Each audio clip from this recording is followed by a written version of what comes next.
Alright, let's get right into this video. Welcome back to another video on this channel, and today I'm going to be talking about the new spicy leaks that just dropped about the new PRYO ARCHON MAVUIKA. Even though at this moment her drip marketing hasn't been released, there's some crumbs that already showed on the Genshin leak subreddit that kind of shows and speculates of what Mavuika's kit is going to look like. And if you saw that screenshot of her on that motorcycle, you damn know I'm going to be C6ing an R5A Mavuika. I cannot wait for her. Already I'm so hyped for her because if you saw the leak splash art on that subreddit, I won't show it here because it is considered leaks. I was actually kind of surprised that her main thing was going to be revolving a motorcycle, because even prior when Natlin came out and we saw all the cutscenes and like basically the story with her, there wasn't any indication that she was gonna be using a motorcycle. But honestly, with her outfit and how she's designed, it honestly fits really well. But the thing that really surprised me, that she wears a helmet in game on that motorcycle based on the in-game screenshot, which I am very excited because if you know me and my channel brand, I'm very into Tron, and just looking at her outfit and her wearing that helmet from that screenshot just gave me like chills and excitement, man. But enough of the hype talk, let's get right into the speculative points that have been leaked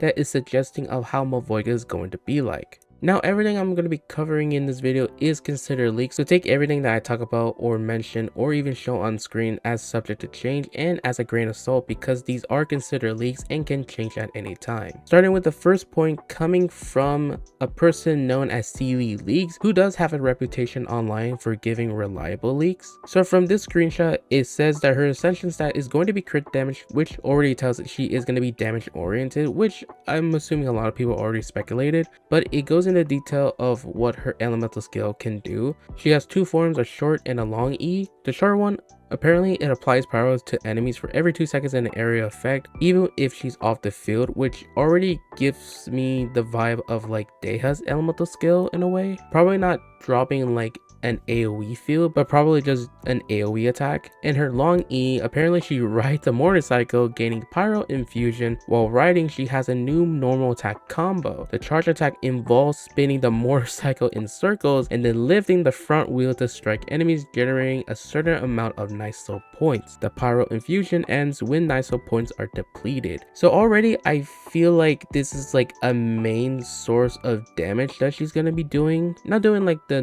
standard normal attack, but doing a really cool fun way of using a motorcycle with a normal attack combo and with a charge attack, where it basically kind of acts like a normal charge attack but more specialized. But the one main thing here is that her elemental skill generates Niso points, but also consumes it, because when you generate Niso points, it continues the pyro infusion, and when Niso points ends, you lose the pyro infusion. When going into her elemental burst, the elemental burst does not consume energy but instead relies on battle will, which is a maximum of 200 points. When battle will reaches 50%, it can be fully consumed to unleash the burst. They added another point where ways to generate battle will is that nearby party members consuming Niso points convert them into battle will, which is very interesting because this basically kind of makes her universal, but only for Natlin characters, because they also have to be consuming Niso points as well. Where right away you know you're going to be using Shalonen with her, because why wouldn't you? That's just a crumb and speculative of what she's going to do. The next screenshot is from a person that's an Anon from QQ. This is marked as sus on the subreddit, but it does give more detail in the Mavuika's kit. It talks about the same thing, that her E has two forms. One is similar to Raiden's ring. When using it, it generates a fire ring that follows the character and assists with attacks. Okay, so it is sort of similar to Deha's, but it follows you, which is actually pretty cool. It assists with attacks, the damage isn't high, and is mainly used to apply pyro, which is also a very good point, because if it's meant to apply pyro, I really hope they don't really lean more into improving pyro in Dendro, because I really don't want to use that with Mavuika. For the long E, the character rides a motorcycle to charge at enemies,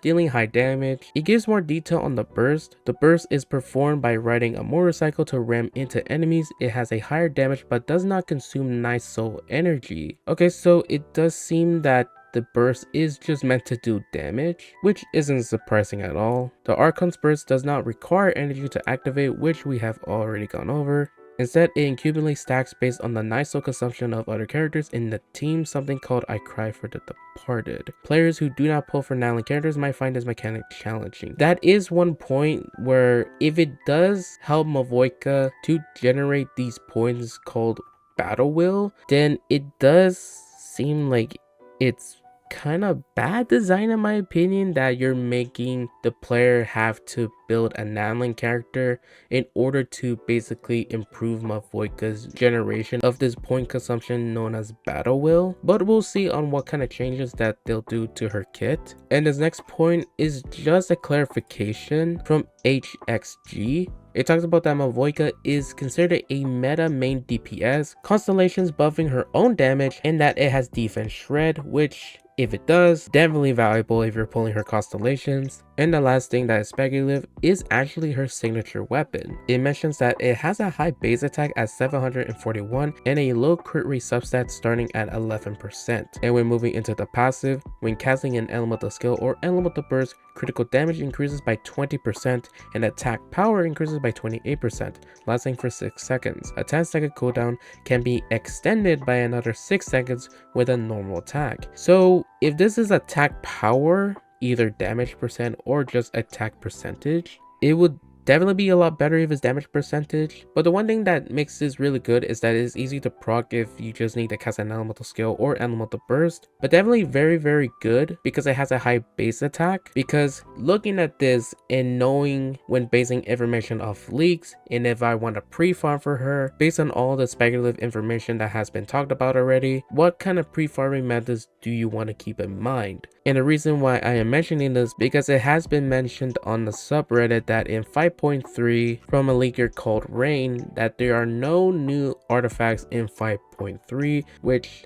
I'm kind of devastated for because I basically have been saving my fragile resin ever since Chlorine came out before 5.0, and I was just saving all of that fragile resin to farm the new artifact sets that was most likely going to come out in 5.3. But since we're not going to get new artifacts, which has been like a long time, it definitely surprised me and I'm definitely kind of sad, but it does make it easier to like look at the sets that we have now and see where we want to start at. So considering that she does consume NISO points, it's obviously known that you definitely want to go Obsidian Codex because it increases damage based on the character's NISO blessing, and the 4-piece gives them a whole lot of crit rate. So that would be the main thing. And also it has been speculated that her ascension stat is going to be crit damage, which does lean into more a wanted to farm Obsidian Codex. I don't think there's any other set that you would like to consider. Crimson Witch, maybe, depending on if her elemental skill has 2 uses, because if it does, then you can easily proc the 4-piece, but if not, then you can't really at all, unless her constellations gives her 2 E's where it'll be constellation lock if you want to use Crimson Witch. But we'll see on what kind of changes the Hoyoverse does make to her kit and the actual like detailed information that has been extracted from the beta, because a lot of the information now is still speculative except maybe for some points. But considering that a lot of the points do similar one from the other, it makes it more easier to see on how Mavuika is designed. She deals damage from her E, her burst basically does damage, she focuses a lot on her crit and wants damage buffs. The only thing that is kind of uncertain is on how her special point mechanic works if it does need to rely on other Nanlin characters consuming NISO points, because if that is a factor, then it does kind of hinder Mavuika's universal team building. But we'll see on how Hoyoverse treats her in the beta cycle before the official release of 5.3. And that is it for this video. Thank you guys so much for watching. I am super hyped for Mavuika, regardless if she's really good, mid. Really hope they don't do a day on her, but I really doubt that. But regardless, I'm super hyped for her and I hope you are too. Let me know in the comments down below how you think Mavuika is gonna be and overall what has been talked about her. If you enjoyed the video, then leave a like on the video to support it. Subscribe to the channel for more content. I will definitely be covering her detailed leak when more information from the beta comes out, so definitely look out for that video. That's it for today and hope you guys have a wonderful day. Peace.